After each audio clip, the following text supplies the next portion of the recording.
கர்நாடக சங்கீத மும்மூர்த்திகளின் ஜெயந்தி விழா திருவையாறில் கோலாகலமாக துவங்கியது.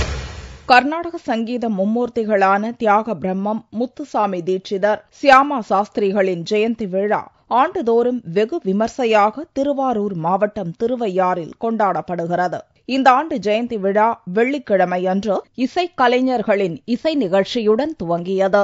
இந்நிகழ்ச்சியை பரதநாட்டிய கலைஞர் நந்தினி ரமணி குத்து விளக்கேற்றி துவக்கி வைத்தார். அதைத் தொடர்ந்து ஷேக் மெஹபூர் சுபானி குழுவினரின் நாதஸ்வர நிகழ்ச்சியும் பம்பாய் சகோதரிகள் சரோஜா, லலிதா ஆகியோரின் வாய்ப்பாட்டும் நடைபெற்றது.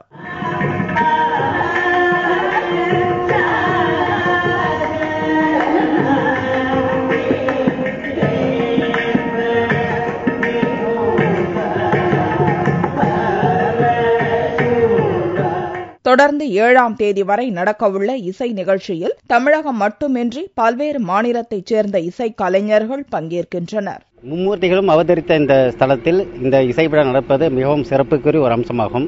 இந்த இசை விழாவில் தமிழகம் மட்டுமின்றி மற்ற மாநிலங்களிலும் நிறைய இசைக்கலைஞர்கள் கலந்து கொண்டிருக்கிறார்கள். இசை பிரியர்களும் கலந்து கொண்டிருக்கிறார்கள். இந்த இசை விழா மேலும் மேலும் நன்கு தொடர எல்லாம் வல்ல இந்த தியாகேசன் அருளும் இந்த கமலாம்பாள் அருளும் கிடைக்க அனைவரும் பிரார்த்திக்குமாறு. மும்மூர்த்திகள் பிறந்த ஊர் தியாக பிரம்மம், சியாமா சாஸ்திரி, தீட்சிதர் 3 பேரும் திருவாரூர்ல பிறந்திருக்காங்க.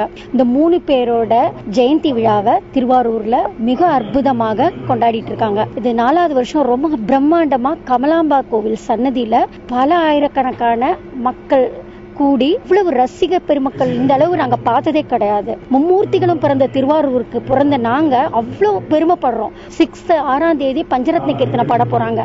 அன்னைக்கு ஃபுல்லா த்ரூ அவுட் த டே ஃபுல்லா பாட்டு நடக்க போறது. இது எங்க திருவாரூருக்கு தான் சேலஞ்ச். இந்த விழாவின் முக்கிய நிகழ்ச்சியான பஞ்சரத்ன கீர்த்தனை நிகழ்ச்சி வரும் 6ஆம் தேதி நடைபெறுகிறது.